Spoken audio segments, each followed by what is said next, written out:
უფალი ჩემში და უფალი თქვენ შესიყვარულია, უფალი ჩემში და უფალი თქვენ შესიყვარულია, უფალი ჩემში და უფალი თქვენ შესიყვარულია.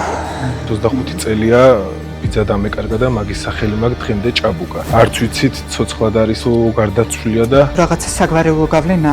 გირჩევდით რომ სახელი შეგეცვალათ, იმიტომ რომ სერიოზული საგვარეულო გავლენა მოდის.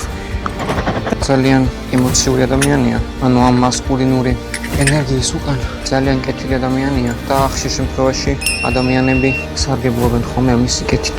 შეიძლება გულთან ხვდებოდეს, განიცდიდეს რაღაცებს. გავიგოთ რომ ცოცხალია თუ გარდაცვლილია, ეგ გვინდა მეტი არაფერი.